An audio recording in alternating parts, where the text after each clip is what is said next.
Hi friends, welcome to our channel Bujji creation. Bigg Boss season 10 త్వరలో రాబోతుంది. అలానే అగ్నిపరిషత్ season 2 ఇప్పుడు ఎపిసోడ్లు జరుగుతున్నాయి. 11, 12 ఎపిసోడ్ల వరకు రివ్యూ ఇచ్చాను. 13, 14 ఎపిసోడ్ రివ్యూ అనమాట ఇది. ఈ రివ్యూ ఇచ్చే ముందు నేను ఒక క్వశ్చన్ అడగాలనుకుంటున్నాను మీ అందరికీ. ఎంతమందికి అగ్నిపరిషత్ 2 సీజన్ 2 చూస్తున్నప్పుడు ఆ అపీరెన్స్ అంతా అగ్నిపరిషత్ 1 అంటే కళ్యాణ్ వాళ్ళు ఉన్నట్టుగా అలా ఎంతమందికి అనిపించింది? అంటే ఏ టాస్క్ అయినా చాలా స్పీడ్‌గా ఆడతాడు కదా కళ్యాణ్. అలా మాట్లాడేటప్పుడు కానీ, కొంతమంది సైలెంట్‌గా ఉన్నప్పుడు కానీ, కొంతమంది అంటే తన అపీరెన్స్ అనమాట. తను అక్కడ ఉన్నట్టుగా అంటే ఈళ్ళ వల్లే కదా ఇంత పేరొచ్చింది. వాళ్ళ సీజన్ గుర్తొస్తుంది. అంటే సీజన్ 1 ఎంతమందికి గుర్తొస్తుందో కామెంట్ చేయండి. నాకైతే చాలా చాలా చాలా గుర్తొస్తుంది. అది గూడా ఎలాంటి అంటే టాస్కులు తొందరగా ఆడేస్తారు చూసారా? ఎవ్వరైనా సరే ఒక లిమిట్ లేకుండా టాస్కులు ఆడతారు కదా! దాంట్లో. అదే మన అగ్నిపరీక్ష 1లో కళ్యాణ్‌కి కొన్ని టాస్కుల్లో మంచి పేరొచ్చింది. అదేంటంటే సూదెక్కించడం, అదే దారపుండలో 3 సూదుల్లో చిన్న దారం ఎక్కించడం అది అందరికన్నా ఫాస్ట్‌గా చేసేసాడు. అది ఇంకొకటొచ్చి కలర్స్ ఏదో సంథింగ్ బాల్‌కి సంబంధించి ఒక గేమ్ ఉంది. అది అందరికన్నా ఫాస్ట్ చేసేసాడు. ఇక బిగ్ బాస్‌లో ఎళ్ళినాక ఒక ఈ ఇంటికి రావడానికి అదే మళ్ళీ ఎలిమినేట్ అయిపోయి ఇంటికి రావడానికి, లోపలికి రావడానికి భరణి గారికి అండ్ శ్రీజ గారికి ఒక టాస్క్ పెడతారు. అదేంటది ఒక అదే పరిగెత్తుకుంటా కర్రలు అడ్డం పెడతా, రాము రాతోడు కర్రలు అడ్డం పెడతా ఓ టాస్క్ చేస్తారు కదా! భరణి గారేమో 15 మినిట్స్ 15 16 మినిట్స్‌లో చేస్తే కళ్యాణ్ ఓన్లీ 3 మినిట్స్‌లో పూర్తి చేస్తాడు. 3 మినిట్స్ కూడా కాదు. 2 మినిట్స్ 56 ఏమో దాంట్లో ఫినిష్ చేస్తాడనమాట. అంత ఫాస్ట్‌గా చేస్తాడు. ఇవాళ నాకు 14 ఎపిసోడ్‌లో రంజిత్‌ని చూస్తే అలా అనిపించిందబ్బా! నిజంగా అనిపించింది. మీకు ఎంతమందికి అనిపించిందో కామెంట్ చేయండి. ఇంక ఎపిసోడ్‌లోకి వెళ్ళిపోదాం. నిన్న జరిగిందైతే బిగ్ బాస్ అగ్నిపరీక్ష నిన్న ఎపిసోడ్‌లో ఏం జరిగిందంటే మనకి నిన్న ఏం టాస్క్ జరిగిందంటే ఫేక్ అండ్ రియల్ దానికి సంబంధించిన ఒక టాస్క్ జరిగింది. ఆ టాస్క్‌లో అంత జరిగింది. అంత బానే ఉంది. అంటే మరీ హై అని ఎత్తుకునే టాస్క్ ఏం కాదు. అండ్ మరీ ఇంత అని కాదు. కొన్ని ఇంట్రెస్ట్‌గా అనిపించింది. ఏంటంటే వాళ్ళు ఎలాంటి వస్తువులు పెడతారా అని చిన్న పిల్లల ఆటల్లాగా అనిపించాయి నాకు. చిన్న పిల్లలతో కూడా ఆడొచ్చు ఈ ఆటలు అనిపించింది. అలా ఆడారు. నిన్నైతే నాకు రివ్యూ చెప్పేవాళ్ళు ఎత్తేసారు కానీ నిన్న ఏమన్నా ఇంట్రెస్ట్‌గా ఉందంటే ఆ షాల్ని గై గై గై గై గై అని అరిచిందనమాట. ఎవరి మీద నోరు లేదని చెప్పి ఎవరి మీద రామకృష్ణ మీద చాలా అంటే చాలా తనెంత గౌరవిస్తున్నాడంటే, అమ్మాయిలకి ఎంత గౌరవిస్తాడంటే, కానీ ఏ మాత్రం గౌరవం లేకుండా నాకు షాలిని కొంచెం నచ్చేది గేముల్లో వాటిలో. బట్ ఏంటి ఆ మర్యాద లేకుండా యూ షట్ అప్ అనడం ఏంటే గాని, అదేంటో నాకు అస్సలు నచ్చలేదు. అమ్మాయి ఏమనుకుంటుందో, ఎందుకు అంత ఎగిరెగిరి పడుతుందో, అంటే ఇలా ఎగిరి పడే వాళ్ళకే ఇంటి దారి చూపిస్తారనమాట. ఇంకా ఫేకు, రియల్ వచ్చిన గెస్ట్‌లను గూడా పిలుస్తారు. ఆ గెస్ట్‌లో ఎవరు ఫేకు, ఎవరు ఒరిజినలు ఇలా కనిపెట్టేందుకు వాళ్ళు చాలా ఫన్నీగా కష్టాలు పడతారు. ఫన్నీగా బావుంటుందనమాట. రామకృష్ణ మీదకి శాలిని వెళ్ళిద్ది గదా! అది కొంచెం తప్పు పట్టిద్ది. ఎవరు మన బిందు మాధవి మీరలా మాట్లాడకూడదు అది ఇది అని చెప్తది. సరేనని చెప్పి అయిపోతుంది. ఇంకా ఏమేం టాస్క్‌లు ఎలా జరిగాయనేది చెప్తా. రామకృష్ణ, గాయత్రి నిన్న ఎపిసోడ్ ఇది. 13వ ఎపిసోడ్ 13వ ఎపిసోడ్‌కి సంబంధించింది. రామకృష్ణ, గాయత్రి, సృష్టి, రోహిత్‌లకి యెల్లో కార్డ్ వచ్చింది కదా! ఆ నలుగురిలో ఎవరు ఫేకు, ఎవరు రియలు అని గేమ్ పెట్టారన్నమాట. వాళ్ళ నలుగురికి వాళ్ళలో ఎవరు రియల్ అనుకుంటున్నారు అంటే ఒక్కొక్కరిని అడిగారన్నమాట. ఎవరు రియల్, ఎవరు ఫేక్ అని చెప్తుంటే రామకృష్ణ వచ్చి షా రామకృష్ణ తన వర్షన్ ఇనిపిస్తూ ఉంటాడనమాట. ఎలా ఎవరు ఫేక్ అంటే గాయత్రి ఫేకు, శాలిని అండ్ సృష్టికి కొంచెం గొడవ జరిగింది గదా! ఆ గొడవలో మీరు తన్ని మళ్ళీ తిట్టేసి మళ్ళీ తన గ్రూప్‌కి వెళ్లారు. అందుకని మీరు ఫేక్‌గా అనిపిస్తున్నారు అని చెప్పాడనమాట.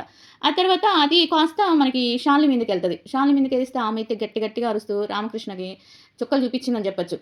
ఆ తర్వాత అంటే ఊరుకనే షటప్ అంటాం. అంటే ఏంటో గౌరవం లేకుండా మాట్లాడటం అసలేం నచ్చలేదు. సరే బిందు మాధవి వార్నింగ్ ఇచ్చిందనమాట. "నువ్వు మాట్లాడేది మాట్లాడు. బట్ తప్పు. నువ్వు మాట్లాడేది వినిపించు. అంతేగాని రెస్పెక్ట్ లేకుండా మాట్లాడబాకు" అని చెప్తే శాలిని సారీ చెప్పింది. ఆ తర్వాత వీళ్ళందరిలో ఒక్కొక్కరు చెప్పారన్నమాట. ప్లేన్ కార్డ్‌లో స్టీల్‌ది ఆఫ్ అని ఒకటుంటదనమాట. ఎవరు గెలిస్తే వాళ్ళ దాంట్లో సగం పాయింట్లు ఎత్తేయొచ్చు. అలాంటిదొస్తది. అలాంటి కార్డ్ తనకుంది కదా! ఫైర్ కార్డ్ ఉంది కదా! ఆ కార్డు ఎవరి దాంట్లో అయినా సగం స్కోర్‌ని లాగేసుకునే అవకాశం ఉంటుందనమాట.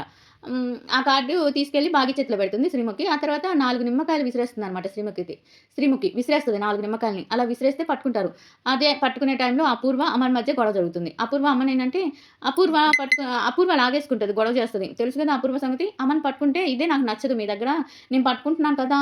ఎందుకు లాగేస్తారు మళ్ళీ అరుస్తారు గై గై అంటే ఆ గొడవ ఆ నలుగురు ఎవరైతే పట్టుకున్నారో ఆ నలుగురికి ఒక టాస్క్ పెడతారు. ఆ నలుగురు ఎవరంటే అమన్, బాగి, రామకృష్ణ, రాజకుమారి. వీళ్ళని టీమ్ లీడర్‌గా అనుకుంటారంట. ఆ నిమ్మకాయలు ఎవరు విసిరేస్తారో ఆ విసిరేసిన వాళ్ళు పట్టుకుంటే వాళ్ళు టీమ్ లీడర్‌గా ఒక టాస్క్ పెట్టారు. అది ఏంటంటే ఆ టాస్క్ ఏంటంటే సంచులుంటాయి. ఒక గోతపు పట్టు సంచులుంటాయి కదా! గోతం సంచులు. ఆ సంచుల్లో ఉల్లగడ్డలకు పోల్చిన ఒక బరువు లేని వాటిని వేసి బాగా నటిస్తారిక్కడ. ఒక్కొక్కళ్ళు జీవించేస్తారనమాట. ఆ సంచిలో ఎవరిది నిజమైన బరువు మోస్తున్నదనేది కనుక్కోవాలనమాట.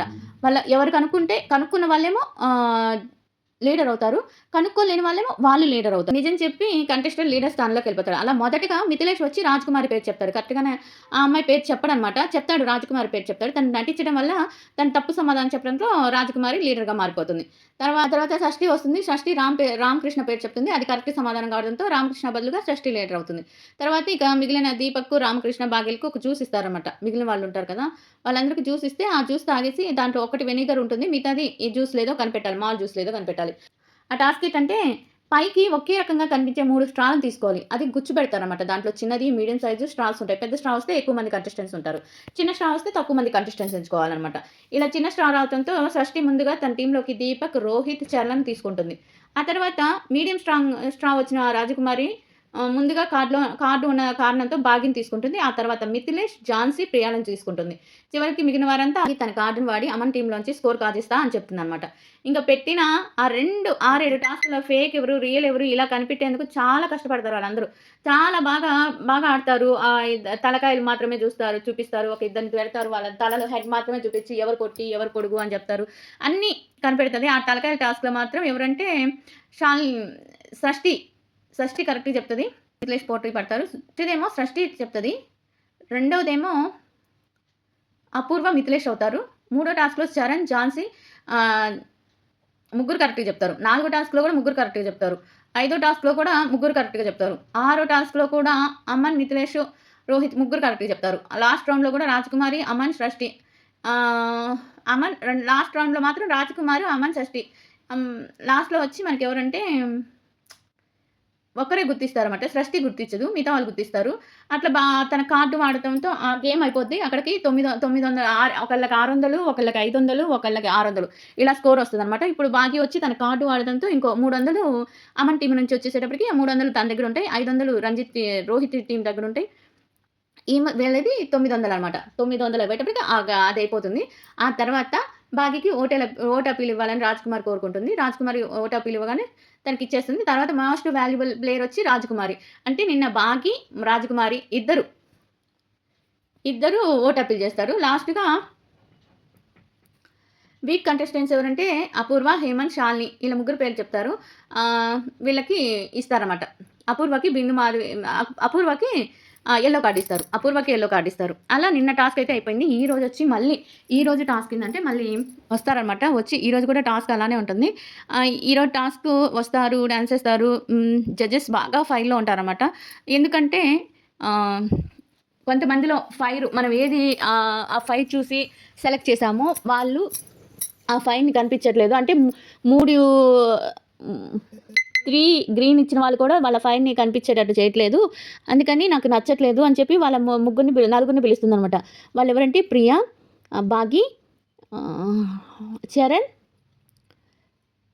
రామకృష్ణ. వీళ్ళ నలుగురు ఏంటంటే వీక్ అంటే డేంజర్ జోన్‌లో ఉన్నారు. వీక్ అనమాట. వీక్ అని కాదు. డేంజర్ జోన్‌లో కాకుండా డేంజర్ జోన్ అనుకోకుండా వాళ్ళేంటంటే మామూలుగా కూడా అంటే గేమ్‌లో మాట్లాడకపోవటం, గేమ్ ఆడకపోవటం ఇలా చేస్తున్నారని చెప్పి వాళ్ళ నలుగురిని మిమ్మల్ని ఇక్కడ ఎందుకు ఉంచాలి? వీళ్ళకన్నా అంటే అది ఇంకో మిగిలిన కంటెస్టెంట్స్ కన్నా మీరు ఎందులో గ్రేటు అని చెప్పుకోమంటే డైరెక్ట్‌గా చరణ్ వచ్చి నేను దీపక్ కంటే చాలా బెటరు. దీపక్ అంతా గేము రాంగ్ ఆడాడు. అది ఇక్కడ నచ్చింది నాకు. చరణ్ నిజమే చెప్పాడు ఆ రోజు. సింపతిక్ గేమ్ ఆడాడు. ఆ రోజు బిందు మాధవి కొంచెం మంచిగా ఆడాడు, నిజాయితీగా ఆడాడు. అది ఇది అని చెప్పి ఆయన ఆ రోజు అలానే ఆడాడు. ఆ ఫిష్ పేపర్‌ల గేమ్ ఉంటుంది కదా! ఆ గేమ్ గురించి అక్కడ ఆడాడు. మీకన్నా నేను బెటర్ అని చెప్తే బిందు మాధవి కొంచెం అరిచినట్టు అనమాట. అంటే నా బిందు మాధవి పేరు తీయగానే మేడంని కూడా మీరు మ్యానిపులేట్ చేశారు అనగానే తనకు కోపం వచ్చినట్టుంది. తన గురించి కూడా మాట్లాడతాడన్నమాట. ఏమనుకుంటున్నావు ఇలా మాట్లాడితే నీకు ఓట్ చేస్తారనుకుంటున్నావా అది ఇది అని చెప్తుందనమాట. కానీ నేను అనుకుంటున్నాను దీపక్ కన్నా నేను బెటర్ అంటే సరే వెళ్ళి కూర్చో అంటది. తర్వాత వచ్చి భాగ్యని అడుగుతది. "నువ్వెవరికన్నా బెటర్" అంటే, "నేను రోహిత్ కన్నా బెటర్" అంటది. ఇక తను తీసుకున్న పర్సనే రాంగ్ పర్సన్. ఎందుకంటే రోహిత్ అన్ని టాస్క్‌లు ఆడుతున్నాడు. ఏం మాట్లాడాలో, ఎక్కడ మాట్లాడాలో మాట్లాడుతున్నాడు. అన్ని దగ్గర మాట్లాడితేనే ప్లేయర్ అన్నట్టు కాదు కదా! ఎక్కడ తన అవసరం ఉంటుందో అక్కడ మాట్లాడేవాడే ప్లేయర్ అంటే. తను తీసుకోవటమే రాంగ్ పర్సన్ తీసుకుంది. అక్కడ రోహితే డిఫెన్స్ చేసుకుంటాడు. నేను ప్రతి ఒక్క టాస్క్ ఆడుతున్నాను. ప్రతి ఒక్క దగ్గర మాట్లాడుతున్నారు. అంటే నాకు అన్ని దగ్గర మాట్లాడటం రాదు. ఎక్కడ మాట్లాడాలో అక్కడ మాట్లాడతానంటాడు. అక్కడ అయిపోతుంది. అప్పుడు భాగ్యని వీళ్ళు జడ్జెస్ అంటారనమాట. "మీరు నువ్వు మీరు మీరు మిమ్మల్ని కూడా పుష్ చేస్తున్నాం. మేము పుష్ చేస్తేనే కదా! మీరెక్కడ మాట్లాడుతున్నారు అసలకి? మీరేం మాట్లాడట్లేదు కదా!" అని భాగ్యని అంటారు. తర్వాత అయిపోతుంది. ప్రియ వచ్చి అమన్ కన్నా నేను బెటర్ అంటదనమాట. అమరుకి కోపం ఎక్కువ అది ఇది అని ఏదో చెప్తది. అమన్ కన్నా బెటర్ అనగానే అమన్ కూడా యేసుకుంటాడు కాసేపు. తర్వాత రామకృష్ణ వచ్చి నేను అపూర్వ కన్నా బెటరు. రామకృష్ణ కాదనుకుంటా. హేమంత్ అనుకుంటా. హేమంత్ వచ్చి నేను అపూర్వ కన్నా బెటరు అది ఇదంటే అపూర్వకి తెలుసు కదా! తన సంగతి నోరేసుకొని పడిపోతుంది కదా! ఆ నోరేసుకొని పడిపోయింది కాసేపు. తర్వాత జడ్జెస్ కోప్పడతారనమాట. జడ్జెస్ కోప్పడేటప్పటికి మీకు ఎంత అవకాశం ఇచ్చినా మీరు రావట్లేదు. మీరు చెయ్యట్లేదు.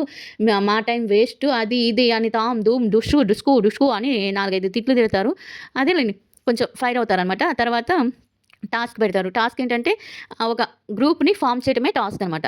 ఆ గ్రూప్‌ని ఎలా ఫార్మ్ చేయాలి అంటే ఒక గదిలో నంబర్‌లేస్తారు. నంబర్‌లేసినప్పుడు అన్ని రకాల నంబర్‌లేసేటప్పటికి శ్రీముఖి ఒక నంబర్ చెప్తుంది. ఆ నంబర్‌తో ఎంతమంది ఫార్మ్ అయితే అంటే ఒక నలుగురు నంబర్ తీసుకొని ఈళ్ళ నంబర్‌లన్నీ కూడితే శ్రీముఖి చెప్పిన నంబర్ రావాలి. ఆ నంబర్ వస్తే వాళ్ళ గ్రూపు ఫార్మ్ అయినట్టు. ఈసారి ఎందుకని ఈరోజు కంటెస్టెంట్స్ అంతా ఏందో గందరగోళంగా కన్‌ఫ్యూజ్‌గా ఉన్నారు. అంటే ఎడిటింగ్ చేయటం అలా చేశారో లేకపోతే ఏందో కానీ చాలా కన్‌ఫ్యూజ్‌గా అనిపించారు. అందరూ కన్‌ఫ్యూజ్‌గానే అనిపించారు. ఆ గ్రూప్స్ అయ్యే దాంట్లో చాలా కన్‌ఫ్యూజ్ అయ్యారు ఒక్కొక్కళ్ళు. కాసేపు వాళ్ళంటారు, వీళ్ళంటారు, ఏంటేంటో అంటారు. అలా ఒక్కొక్కరు స్టార్ట్ అవుతారు, చేస్తారన్నమాట. ఒక 3 గ్రూప్‌లు అవుతాయి. 3 గ్రూప్‌లు అయిపోయినాక ఇంకొక ముగ్గురు మిగిలిపోతారు. వాళ్ళెవరంటే ప్రియ, అపూర్వ, ఆహ్, హేమంత్. ప్రియ, అపూర్వ, హేమంత్. వీళ్ళు మిగిలిపోతారు. వీళ్ళు మిగిలిపోతే మీరు మిమ్మల్ని ఎవరు తీసుకోలేదు. మీరు అక్కడ ఉంచండి. మీకు లీడర్ లేరని చెప్పి అక్కడ పెడతారు. తర్వాత మళ్ళీ ఆ టాస్క్ ఆ లీడర్ల దగ్గరికి పోయి మీలో ఉన్న ఇప్పటికిప్పుడు తీసేయాలి అనుకుంటున్నా. వీళ్ళేందంటే ప్రతి ఒక్కరు త్యాగాలు చేశారనమాట. త్యాగాలు చేసి అంటే డేంజర్ జోన్‌లో ఉన్నాడు. జోన్‌లో ఉన్నారు. లేకపోతే యెల్లో కార్డ్ వచ్చిందని చెప్పి ఈ గాయత్రికి వచ్చి గాయత్రికి ఒకళ్ళకిచ్చారు. ఇంకొకళ్ళకొచ్చి అంటే వీక్ పర్సన్‌కి రామకృష్ణకి ఒకళ్ళిచ్చారు. ఇంకొకళ్ళొచ్చి హేమంత్‌కో ఎవరికో ఇస్తే వీళ్ళేం చేస్తారంటే మెయిన్ క్యారెక్టర్‌లని తీసేస్తారు. ఒకళ్ళొచ్చి సృష్టిని తీసేస్తారు. ఒకళ్ళొచ్చి అమన్‌ని తీసేస్తారు. ఇంకొకళ్ళొచ్చి ఆహ్, దీపక్‌నా? దీపక్ అని కాదు శాలినిని తీసేస్తారు. ఇట్లా అందరిని తీసేస్తారన్నమాట. తీసేసేటప్పటికి ఇంకా అక్కడ కొంచెం డేంజర్‌గానే ఉంటది గేము. పర్లే అంటే మరీ అని తోపని ఎపిసోడ్ అని చెప్పలేను కానీ ఒక రకంగా పర్లేదన్నమాట. అందరూ కొట్టుకోవటం గానీ, అందరూ తిట్టుకోవటం గానీ, వాళ్ళు కన్‌ఫ్యూజ్ అవ్వటం గానీ, ప్రతి గేమ్‌లో కన్‌ఫ్యూజ్ అవ్వటం గానీ నాకెందుకో నచ్చలేదు. అంటే పెద్ద ఇంట్రెస్ట్‌గా అనిపించలే ఈరోజు ఎపిసోడ్. నిన్న ఎపిసోడ్ కూడా అట్టానే ఉంది. ఈరోజు ఎపిసోడ్ కూడా అట్టానే ఉంది. పెద్ద ఇంట్రెస్ట్‌గా అనిపించలేదు. మీకు అసలు అనిపించిందా లేదా మీరైనా కామెంట్ చేసి చెప్పండి. తర్వాత వచ్చి హ్మ్. అది ఎవరు? టాస్క్ పెడతారనమాట. ఆ టాస్క్ ఏంటంటే ఈ గ్రూప్ ఫార్మ్ అయ్యారు కదా! ఒక్కొక్క టాస్క్‌లో ముగ్గురే ఉంటారు. అంటే ఒకరిని తీసేసారు కదా! ఒకరిని తీసేసి అక్కడ పెట్టేసారు కదా! ఆ ముగ్గురు టాస్క్‌లు ఏంటంటే ఒకరికొచ్చి భాగ్యకి కాదు ఝాన్సీకా? ఝాన్సీకొచ్చి ఒక కార్డ్ ఉంటుంది కదా! ఝాన్సీయేనా? ఆ! ఝాన్సీకి కార్డ్ ఉంటుంది కదా! ఆ కార్డ్ ఏంటంటే ముందుగానే కొంచెం గేమ్ ముందుకెళ్ళేటట్టుగా ఒక 3 బాక్సుల్ని పెడతారు. అసలు గేమ్ ఏంటంటే ఒకళ్ళు తాడుతో ఇలా పెట్టుకోనుంటారు. ఉయ్యాలలాగా. ఒక చెక్క లాంటిది పెట్టి దానికి ఉయ్యాలలాగా కట్టి అటొకళ్ళు, ఇటొకళ్ళు తాడు పట్టుకోనుంటే ఇంకొకళ్ళు మన చైనీస్ స్టిక్స్ ఉంటాయి కదా! ఆ స్టిక్స్‌తో మాత్రమే బ్లాక్ తీసుకొని ఆ బ్లాక్‌తో విన్నర్ అని పెట్టాలనమాట. విన్నర్ అని పెట్టాలి. పెడితే దానికేందంటే మనకి జ ఝాన్సీకి ఆల్రెడీ పవర్ ఉంది కాబట్టి పవర్ టాస్క్ ఉంది కాబట్టి 3 బ్లాక్స్ పెట్టేస్తారు. 3 బ్లాక్స్ పెట్టిన దగ్గర నుంచి అక్కడి నుంచి స్టార్ట్ చేయమంటారు. ఈ రౌండ్‌లో నాకు కళ్యాణ్ ఎందుకు గుర్తొచ్చాడంటే రోహిత్ ఇక్కడ గేమ్ ఆడాడు. ఇక్కడ 3 బాక్సులు పెట్టేశారు. అయినా కూడా తను చాప్ స్టిక్స్‌తో విన్నర్ అనే దానికి ఇంకొక్క సెకండ్ అయింటే తనే విన్ అయిపోయేవాడు. అంటే ఇక్కడ 3 బాక్సులు పెట్టినా సరే, ఇక్కడ ఫస్ట్ నుంచి ఆడాడు. అది కదా ఆ టైమింగు, ఆ ఫాస్ట్‌నెస్ బాగా ఉంది రోహిత్ దగ్గర. అందుకనే నాకు రోహిత్‌ని చూస్తే కళ్యాణ్ గుర్తొస్తాడు. ఇంకోటేందంటే మాట్లాడేటప్పుడు కానీ తను ఆడే గేమ్ అప్పుడు కానీ, తను ఏ గేమ్ ఆడుతున్నాడో అంతవరకే మాట్లాడతాడు. తనకి తాను స్టాండ్ తీసుకుంటాడు. గేమ్ బాగా ఆడతాడు. అండ్ ఫాస్ట్‌గా ఆడతాడు. అలానే తెలివితేటలున్నాయి. ఇందుకన్నిటి కలిపి కంపేర్ చేషన్ కాదిది. మర్చిపోలేకున్నాము. ఏ ఏ ఏ ఆటగాడినైనా కొంచెం అలా వాడే వాళ్ళని చూస్తుంటే కళ్యాణ్ గుర్తొస్తున్నాడు అనేదంతే మాత్రం ఇంకేం లేదు. ఈ టాస్క్‌లో వచ్చి ఇంకా వాళ్ళు ఆల్రెడీ తీసుకున్నారు కదా! ఆ టాస్క్ ఇంకా ఝాన్సీ వాళ్ళే విన్ అవుతారు. ఝాన్సీ వాళ్ళు విన్ అయితే ఎవరికి అప్పీల్ ఇవ్వాలి అంటే ఓట్ అప్పీల్ ఇవ్వాలంటే రామకృష్ణకి ఇస్తారన్నమాట. రామకృష్ణకి ఓటు అప్పీలిస్తాడు. ఇంకా బాగా ఆడిన దాంట్లో మనకి రంజిత్ మోస్ట్ వాల్యుబుల్ అదే దాంట్లో బాగా ఆడాడు కదా! గేమ్‌లో ఫాస్ట్‌గా ఆడాడు కదా! మోస్ట్ వాల్యుబుల్ ప్లేయర్ ఇస్తారు. ఇక యెల్లో కార్డ్ వచ్చి ప్రియాకి వస్తుంది. ఇలా అనమాట. ఇలా అయిపోయింది గేము. బావుంది. మరి పర్లేదు బావుంది. మరి ఓ అని లేదు కానీ బావుంది. ఇంతే సంగతులు. ఇంక వీడియో నచ్చితే లైక్ చేయండి. సబ్స్క్రైబ్ చేయడం మాత్రం మర్చిపోవద్దు. ప్లీజ్